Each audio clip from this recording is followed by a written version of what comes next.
When new players ask questions on OSU forums, one of the most common responses, especially to the less informed questions, is play more.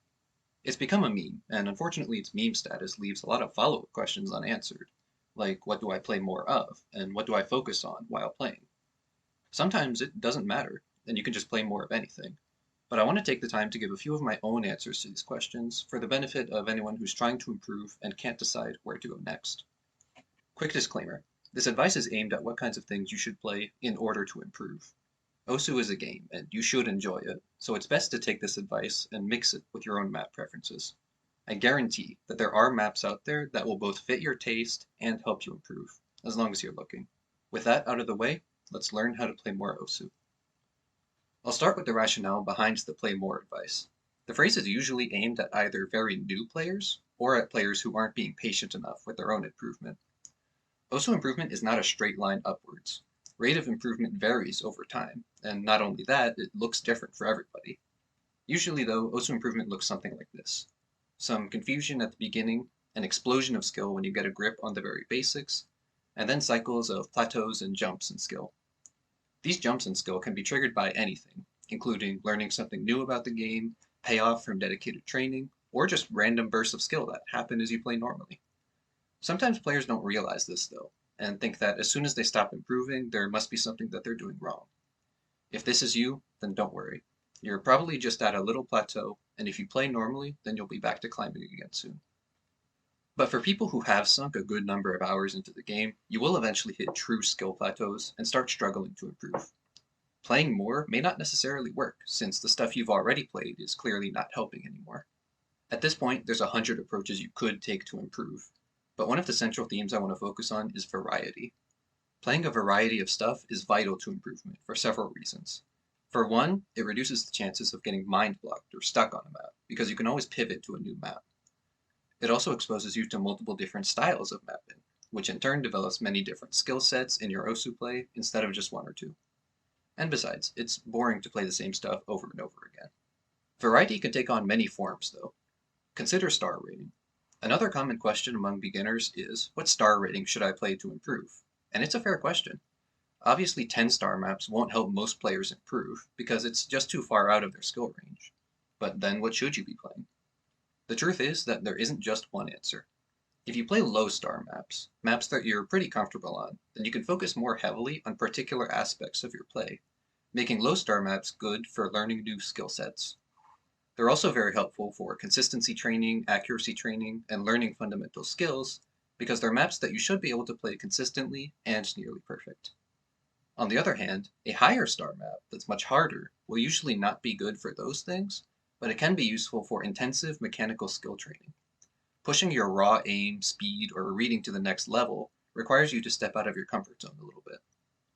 High star maps can also be used to break mind blocks or skill caps, since they're such a different experience from what you're used to playing. And in the middle, medium star maps that are challenging but not insanely so are good all-around improvers. You can develop specific skill sets while also strengthening your ability to synthesize fundamentals with speed and complexity. If all of these things sound good to you, that's because they are. Playing maps at various star ratings at once allows you to train multiple skills at once. Lots of people think that improvement means they have to go forward in star rating, but that's not always true. You may have a huge range, sometimes even 4 stars wide, of maps that can aid your improvement in various ways. You never really move on from these easy maps. You just get better and use them differently. It's important to recognize that star rating isn't a straight climb, and a huge range of difficulties will have something to offer for your improvement. Let's also consider style of mapping for a moment, and address the question, what type of map should I play?